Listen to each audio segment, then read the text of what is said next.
Un placer saludarles una vez más este hermoso domingo en el cual celebramos la resurrección del Dios de la tumba vacía. Es un placer poder entrar. Consideramos uno de los últimos domingos en los cuales penetramos la intimidad de sus hogares. Gracias porque en estos últimos, que son casi 2 meses, hemos estado comunicándonos a través de estos medios en los cuales han sido una bendición el poder usar la internet, el poder usar nuestra página de la iglesia, fbcfar.org, y eventualmente hoy estamos usando también nuestros medios sociales.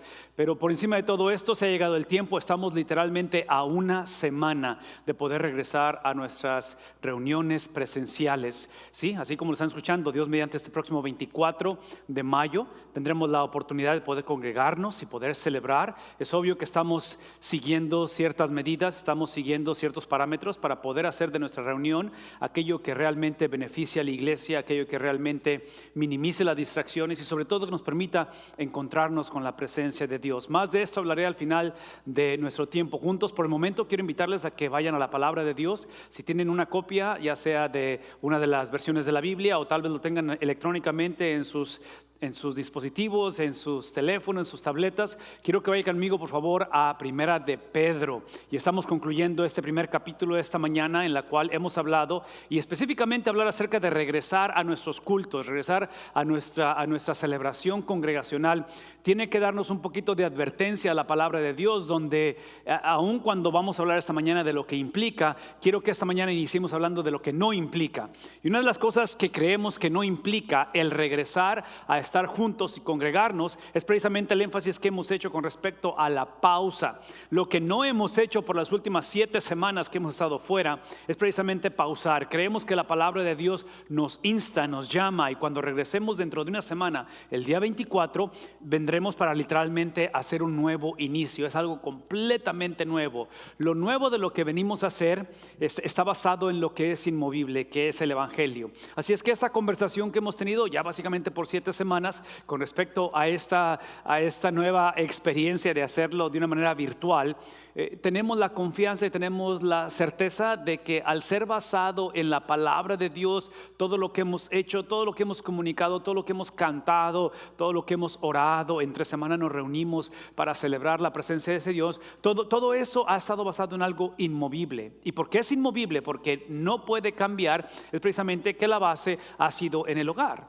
Entonces, una vez más, creemos que este es el último de los domingos, creemos que esta es la última experiencia en la cual estaremos en hogar. Yo estoy convencido que algunos de nosotros como familia nos va a llevar tiempo regresar a la reunión corporal, de lo cual seguiremos haciendo esto. Esto va a seguir siendo una de las opciones en las cuales conectemos, pero no va a ser la única. En el mundo ideal queremos congregarnos como producto de lo que sucede en el hogar. Y por las últimas 7 semanas que hemos navegado básicamente esta carta de Primera de Pedro, hemos establecido que para hacer un reinicio como iglesia tenemos que regresar a la enseñanza que Pedro nos dejó. Y dijimos la semana pasada, pues ustedes han nacido de nuevo. En otras palabras, cuando regresemos y cuando estemos congregados, es para recordar que el nacimiento ha sido algo que no fue de simiente perecedera, sino que fue de simiente imperecedera. ¿Qué implica ello? Implica que fue mediante la palabra de Dios que vive y permanece. En ese contexto de nacimiento espiritual, en ese contexto de algo completamente nuevo,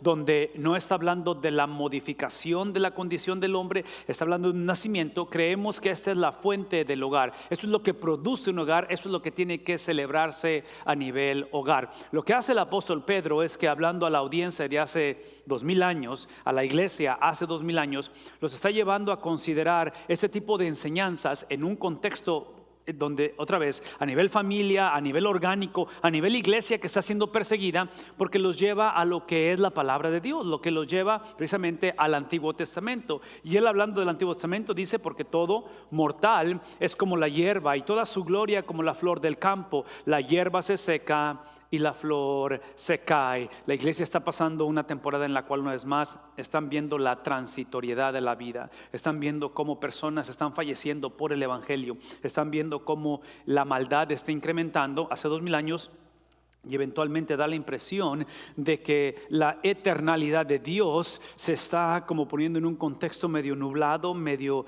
donde no lo pueden ver porque las circunstancias cada vez se van cerrando en ellos. Y una vez más nos recuerda acerca de la ventana que tenemos de oportunidad de estar en este mundo. Y Pedro les recuerda todo esto porque en medio de la transitoriedad de la vida, nuestra vida está basada, como acabamos de leer en el versículo anterior, está basada en un nacimiento nuevo que en sí fue el producto de encontrarse con algo vivo, algo que está vibrante, algo que literalmente es Dios mismo hablando a través de su palabra. Y a raíz de ello dijimos que esa salvación, que es básicamente ese indicativo, es eterno.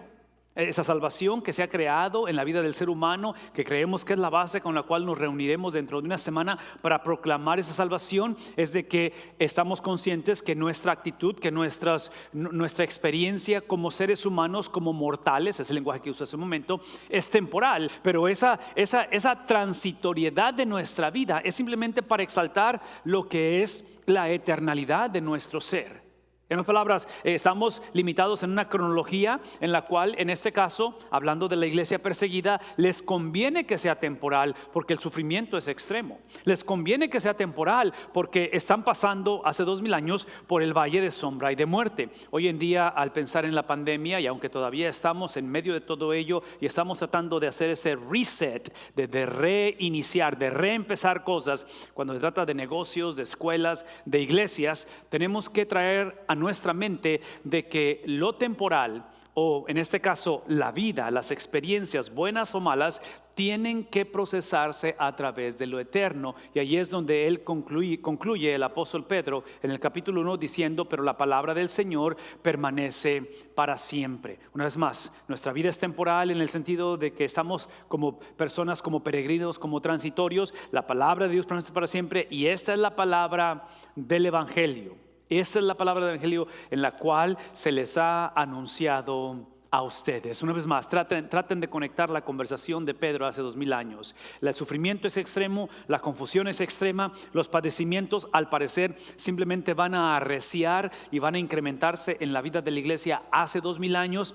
Y el apóstol Pedro no puede prometer que las cosas simplemente van a cambiar. Lo que va a prometer es que les va a dar la habilidad, eso es lo que promete Pedro, va a dar la habilidad de que regresen a lo eterno, que regresen a la eternalidad, no solamente de Dios, pero de su palabra. De tal manera que en medio de esta situación temporal, sufrimiento temporal, él está invitando y diciendo: hey, yo sé que la situación es difícil, yo sé que los romanos se ven como que si ellos son los que son eternos y como los que son realmente los que tienen el control supremo o último en la situación. Y dice: lo único que permanece es lo que Dios dijo. No tanto porque es verdad, pero es porque está basado en su carácter, está basado en su esencia. Y observen la misericordia de Dios. Esto se refiere a las circunstancias. Dios es eterno, las circunstancias no lo son. Pero observen esto que es la eternalidad de Dios ha sido dado a nosotros. Y eso es lo hermoso de pensar en la misericordia de Dios, en la eternalidad de Dios, en la soberanía de Dios. Y esta mañana, conforme nos movemos a una nueva etapa como familias, como iglesia, no podemos simplemente basar la esperanza de poder abrazar su evangelio o eventualmente proclamarlo o recibirlo, pero tiene que estar basado en el carácter supremo de Dios. La pregunta es esta: conforme transicionamos del hogar a la iglesia, del hogar al trabajo, del hogar a la escuela, del hogar hacia donde nos dirigimos, la pregunta es: ¿qué significa todo esto? El apóstol Pedro, hablando a la iglesia hace 2000 años, viene y da el significado de todo esto. Si el hombre es temporal y sus circunstancias, aunque son difíciles y hay luto y hay dificultad, es temporal, esto se basa o se procesa a través de la eternalidad de Dios. Esto es lo que significa. Significa que en este momento, dentro de lo que son nuestros parámetros o dentro de nuestra transitoriedad, tenemos que abandonar toda maldad. Aparentemente la iglesia hace 2000 años la estaba abrazando, porque si no la estás abandonando, estás caminando hacia ella. Entonces dice él, abandonen toda maldad, abandonen algo que están abrazando, que es el engaño, abandonen toda hipocresía, abandonen toda envidia y eventualmente dice, abandonen toda calumnia. Una de las cosas que va a ser el distintivo de la vida de la iglesia hace 2000 años hoy en día es que la iglesia no está limitada de estar formada por mortales, por hombres y mujeres que somos afectados por pandemia, somos afectados por una economía, somos afectados por la realidad, aunque es transitoria, pero es real. Pero en medio de nuestra transitoriedad y en medio de nuestras dificultades, en medio de nuestra vida temporal o circunstancia temporal, porque lo procesamos a través de la eternalidad de Dios, que nos ha hecho seres eternos también a nosotros y que somos los destinatarios de ese evangelio o de esa eternalidad, es que ahora somos llamados a que en medio de nuestra condición tomemos la decisión de abandonar, tomemos la decisión de caminar en dirección opuesta a esta lista que está moviendo. Ahora, porque la Biblia es bien clara en lo que es el evangelio y lo acabamos de leer. O sea, dijimos que dentro de esta experiencia encontramos de que somos los receptores de ese evangelio. Lo que quiero que quede claro esta mañana y espero que no sea algo de confusión y que de alguna manera dejemos de hacerlo, porque estoy convencido que lo hacemos todo el tiempo.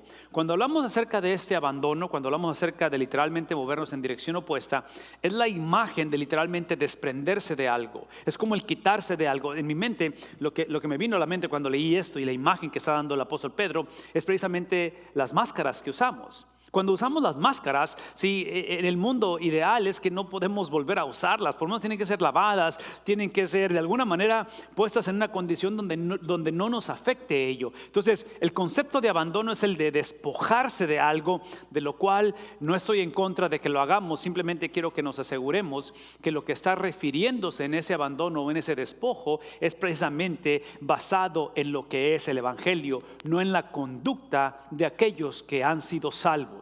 Y déjenme explicar eso, porque otra vez no quiero que eso sea confuso, pero nuestra tendencia muchas de las veces es pensar que este tipo de mandatos es simplemente lo que tenemos que hacer cuando vengamos o regresemos a la iglesia, y es obvio que tenemos que hacerlo y tenemos que instarnos unos a otros a buscar la santidad de Dios, el corazón de Dios, la obediencia hacia Dios. Pero esta mañana, sí, lo interesante del evangelio es que el evangelio, la conducta que nos está pidiendo el apóstol Pedro, está basado en un evento que sucedió. Una vez más, la conducta que nos está pidiendo que hagamos, que abandonemos, que nos despojemos, que literalmente nos quitemos como si fuera ropa, que nos la quitemos, ¿sí? Como una máscara, que nos la quitemos, está basado en algo que ya sucedió. No lo hacemos simplemente porque eso es lo correcto por hacer, pero lo basamos literalmente en lo que Cristo ha hecho. ¿Cómo lo sabemos eso? Lo sabemos eso porque en la contextualización del mensaje de Pedro, hablando a la misma iglesia, hablando del mismo contexto, en el capítulo 1, me estoy regresando al principio, versículo 2, observen cómo es que el hombre se despoja porque Dios ha traído su previsión, por lo que se conoce como el Dios que tiene la soberanía de anticipar las cosas, de saber las cosas de antemano. Él es el Dios Padre que mediante la obra santificadora del Espíritu es aquella en la cual nos ha movido, nos está moldeando, nos está ayudando a despojarnos.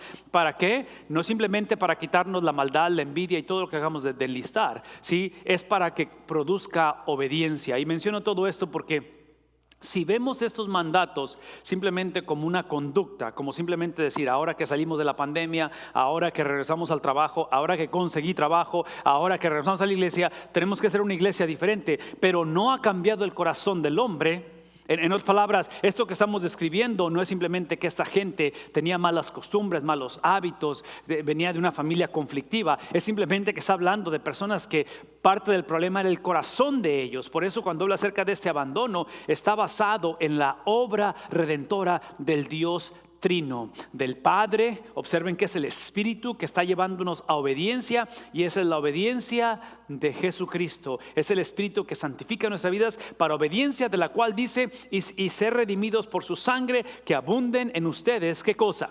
En otras palabras, si estamos dispuestos a abandonar otra vez esa lista de cosas en las cuales regresamos, nos reincorporamos, pero nos reincorporamos con una mentalidad diferente, con la perspectiva de que aun cuando somos seres temporales o mortales, Lo filtramos a través de la eternalidad de Dios, de que el hombre vive para siempre, es simplemente dónde va a vivir para siempre. Sí, esa eternalidad del hombre que ha sido puesta en el corazón de parte de Dios en el hombre, sí, es el receptor del evangelio, tiene que estar basada en la expresión del evangelio. Y todo lo que estoy diciendo es esto, porque Pedro está hablando de una generación de hombres y mujeres que trágicamente no se estaban despojando de esa lista de cosas. Y Pedro está diciendo, conforme se despojan, y lo hacen, es para que entiendan que lo que produce el despojarse de ellos no es necesariamente el cambio de circunstancias. Lo que produce es la gracia y es la paz en abundancia. En medio del conflicto, en medio de la transitoriedad de la vida, en medio del luto, en medio de la pérdida, en medio de lo irreversible, la promesa es que si permitimos que la obra del Dios Trino se manifiesta en nosotros en el despojo de las cosas, al final lo que obtenemos es gracia y lo que obtenemos es paz en abundancia. Por lo tanto, esta mañana simplemente quiero llevarles una vez más a que recuerden que este mandato de abandono no está basado en el deseo mío de cambiar, simplemente el deseo mío de poder pasar de maldad a bondad o de engaño ahora a ser verdadero. Es literalmente el trabajo del Dios Trino. Pero ya que lo hizo, ya que el Dios Trino está hablando y transformando el corazón de nosotros, ahora sí tenemos que hablar de la conducta. Y la conducta del hombre, esto es lo que tal vez quisiera que pusiéramos atención y que de alguna manera recordáramos. Cuando se trata de, el imperativo simplemente es la conducta del hombre, el indicativo es la conducta de Cristo, lo que Cristo hizo, y eso es lo que nosotros hacemos. Cuando hablamos de la conducta de nosotros, yo quisiera que tradujéramos esto como mayordomía, porque el punto de lo que Pedro está llevándonos a hacer es que aparentemente esta habilidad de despojarnos ya existe en nosotros. Ya existe la habilidad porque la obra redentora de Cristo ya existe en nosotros. Es simplemente que ahora lo que la iglesia está decidiendo hacer trágicamente no es solamente no activar lo que ya está en nosotros, pero estaba escogiendo perpetuar la maldad. Estaba decidiendo continuar un patrón en el cual al final de la historia, como hijos de Dios, seremos llamados ante el tribunal de Cristo y tendremos que dar cuenta de cómo administramos la habilidad que tuvimos de despojarnos de ese tipo de cosas, no porque fuimos una generación mejor, no porque tuvimos mejor educación teológica o no porque simplemente estábamos en una buena iglesia, pero esto seremos llamados a mayordomía o a dar cuentas de nuestra mayordomía por el indicativo, no por nuestra conducta, por lo que Cristo hizo, porque aparentemente, dijimos hace un momento, capítulo 1, versículo 2, es la obra del Padre que habla de cómo su doctrina de elección, ¿sí? Y esa doctrina de elección es precisamente basada en la obra santificadora del Espíritu que nos lleva a obediencia. Todo eso es lo que produce en nosotros este tipo de experiencia. Ahí es donde nos lleva él al versículo número 2 para explicar lo que es una vida de mayordomía, una vida en la cual entramos a una nueva etapa. Oramos al Señor que sea post pandemia, que sea después de todas esas tragedias, que veamos el avance del evangelio en nosotros. Por lo tanto, esto es lo que tiene que caracterizar la iglesia conforme regresamos, el hogar conforme se reincorpora, las familias conforme avanzamos, la economía, la relación interpersonal. Esto es lo que desea. Tenemos que ser el grupo de personas, la generación que deseemos con ansias la leche pura de la palabra como niños recién nacidos. Entonces, todo lo que va a explicar en el versículo 2 es precisamente la conducta de la cual daremos cuenta. Y este es el estándar, esto es por lo que vamos a ser juzgados. Esto es por lo cual el Señor nos va a llamar a cuentas en aquel día final, hablando de una vida transitoria. Cuando eventualmente lleguemos a comparecer ante el tribunal de Cristo, será basado en esto: si realmente tuvimos esos deseos, si tuvimos el entendimiento de lo que es un recién nacido. Yo no sé si ustedes a lo mejor se les ha olvidado lo que es un recién nacido, a lo mejor se les ha olvidado a algunos de los que ya tenemos una edad más avanzada, que nuestros hijos ya están grandes. Algunos nunca han conocido lo que es tener un recién nacido porque nunca han tenido hijos o el privilegio de tener hijos. Pero independientemente, alguien que es recién nacido, hablando de un bebé, es alguien que en cuestión de su salvación o de su nacimiento espiritual, en este caso, es exactamente lo que pasa con un recién nacido. Contribuimos absolutamente nada a la experiencia. En otras palabras, cuando pensamos en recién nacidos, ya sea si es por cuestión de salvación, porque esta es la salvación del hombre, es la obra exclusiva del Espíritu Santo. Y esta cuestión del despojo de maldad, de avaricia, de celos y todo lo que mencioné en el versículo anterior, el apóstol Pedro, es lo que somos llamados a hacer. Pero observen quién es el que crea eso en nosotros. Entonces, aparentemente, el ser cristiano y aparentemente el comportarse como cristiano son la obra exclusiva de aquellos que nos vemos como recién nacidos. No es accidente que Cristo va a decir que la fe debe de ser como la de un niño. Debe de ser el entendimiento en el cual, en medio de nuestra transitoriedad y nuestras limitaciones, porque pensamos en un recién nacido, es una persona limitada. Esa experiencia transitoria, esa experiencia dolorosa tal vez, pero transitoria, está basada en la obra sobrenatural del Espíritu Santo de Dios. ¿Qué es lo que implica ello? Eso es lo que implica que ahora que entendemos que la labor o la actitud es como si fuera de un recién nacido, es ahora donde crea en nosotros ese deseo. Una vez más.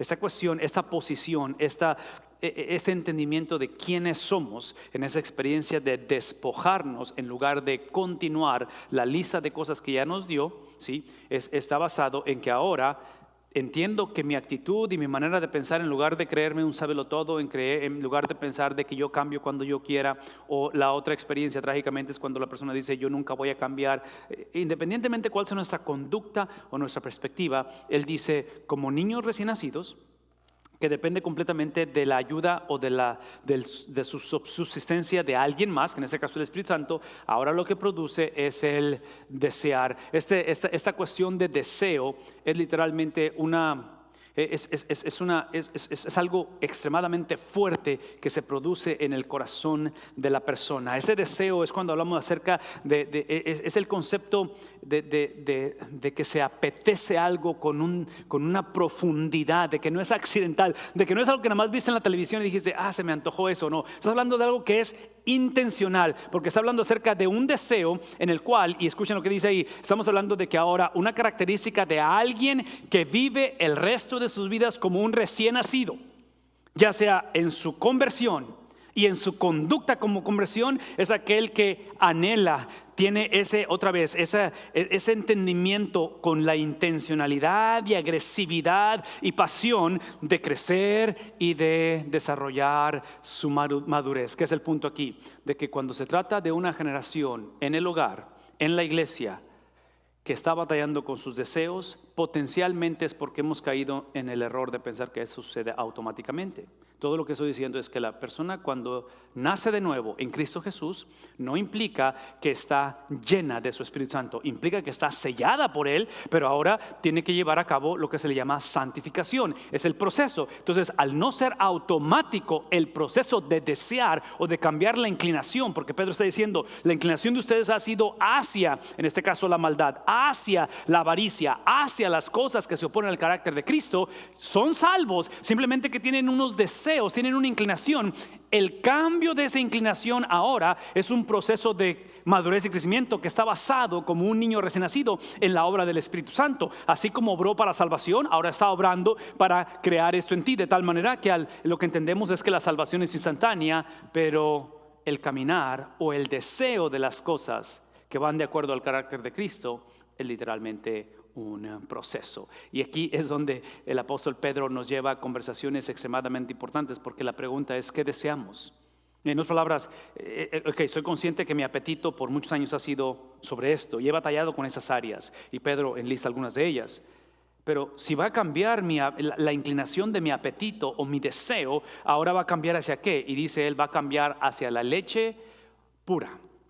El lenguaje que está usando obviamente en cuestión de leche es la conexión con el recién nacido, ¿no es cierto? Porque eso es lo que come el recién nacido. Pero en este caso, piense por un momento, cuando hablamos acerca de esa leche no adulterada o esa leche pura, es el concepto de pensar en algo que es auténtico en lugar de algo que es falsificado. Piensen en términos de billetes, de moneda, piensen en términos tal vez de marcas de ropa, marcas de tenis. Existe lo que es auténtico, el cual tiene un precio, y existe lo que es falsificado. Aparentemente la iglesia hace 2000 años, trágicamente, por las circunstancias, por olvidarse que la transitoriedad del hombre se filtra a través de la eternidad de Dios. Aparentemente cuando eso se desconecta o no hacemos esa experiencia de decir, ok, en medio del sufrimiento, el sufrimiento no es eterno, es temporal.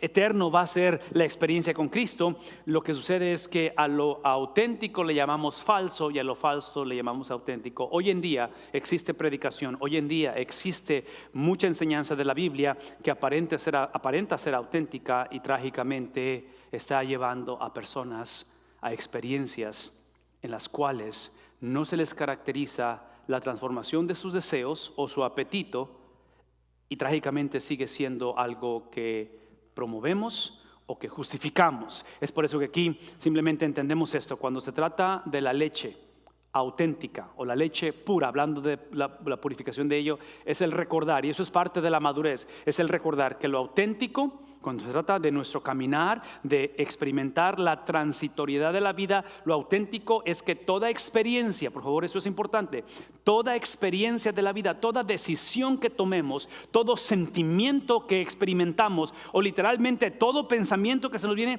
tiene que estar basado en aquello por lo cual fuimos salvos y para qué o para quién fuimos salvos.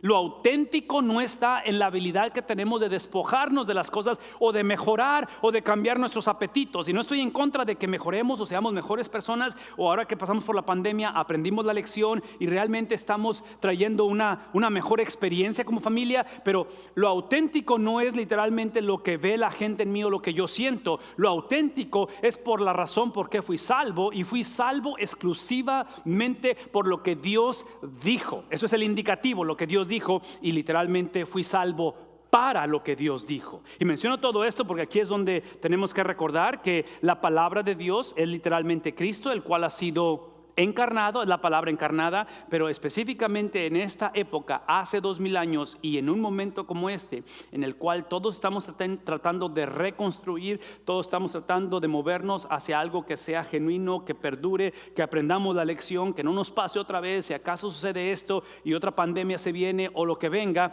Si muchos tratamos de crear nuestra propia versión de las cosas, hace 2000 años, en medio de presión interna y presión externa en la vida de la iglesia, el apóstol Pedro dice: tiene que estar basado en la leche no adulterada, en la leche pura, en la leche que está basado, usando estas analogías, bajo la predicación de los apóstoles. Mi pregunta ha sido y sigue siendo esta mañana: ¿qué tanto de la enseñanza, qué tanto de la predicación, tanto de apóstoles en el Nuevo Testamento como de profetas en el Antiguo Testamento, conocemos?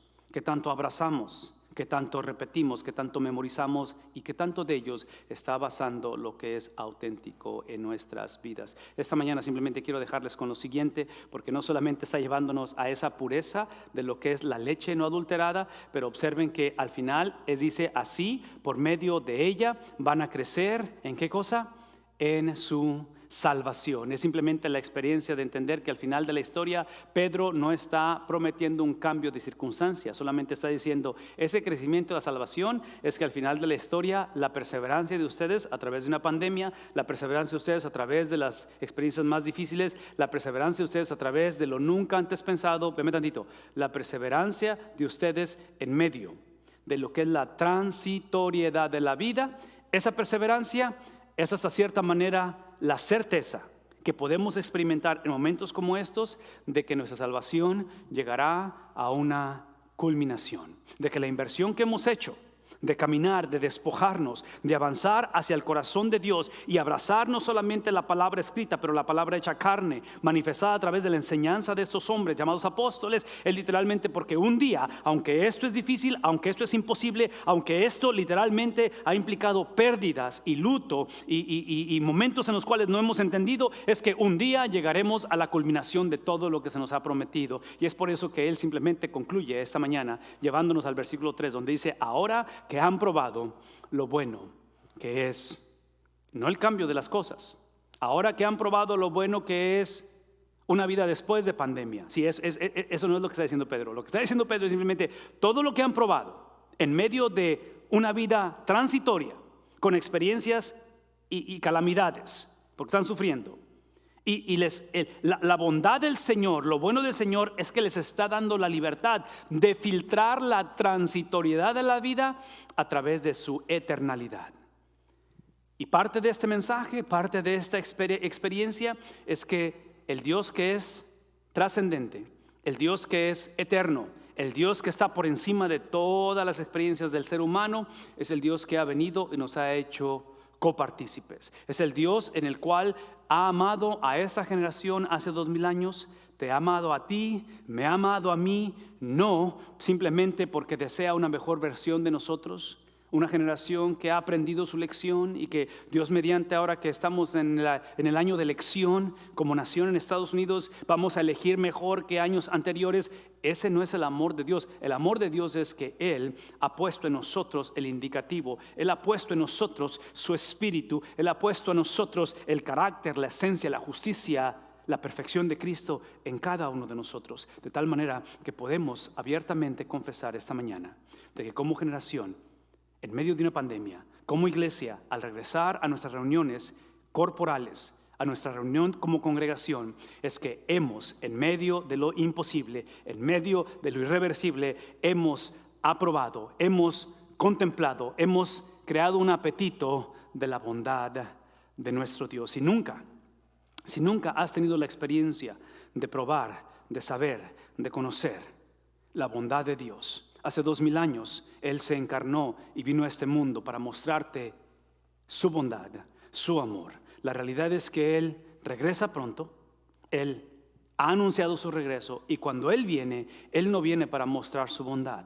Él viene para enderezar las veredas. Él viene para literalmente traer la consumación con su justicia. La oportunidad esta mañana es simplemente de que vengamos a experimentar, a confesar como iglesia, como familias, en la intimidad del hogar. Tal vez en tu caso estás tú solo, en donde quiera que te encuentres, en tu hogar, en tu oficina, donde quiera que estés, pero es el tiempo en el cual te invito a que simplemente le digas a Cristo: ven a mi vida. Reconozco que mi inclinación, mi apetito ha sido por cosas que mencionó anteriormente en el versículo número 1, donde he estado hablando de mentira, he estado hablando acerca de maldad. Mi inclinación ha sido cosas que van en contra de tu bondad. Tal vez esta es la mañana en la cual dice simplemente: perdona mi pecado, perdona mi inclinación y crea en mí un nuevo apetito, un nuevo deseo, el cual está basado en la eternalidad de Dios, está basado en la persona de Cristo y está basado en la predicación de estos apóstoles. Si esa es tu oración, simplemente dile: ven a mi vida, perdona mi pecado y hazme una nueva persona.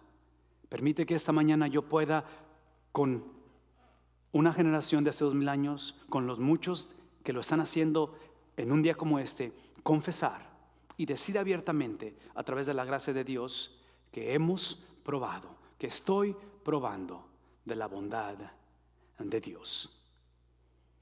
Te invitamos a que esta mañana simplemente, si has hecho esta oración, te comuniques con nosotros. Queremos escuchar de ti, queremos saber de ti, queremos saber cómo es que Dios ha hecho este cambio en tu vida.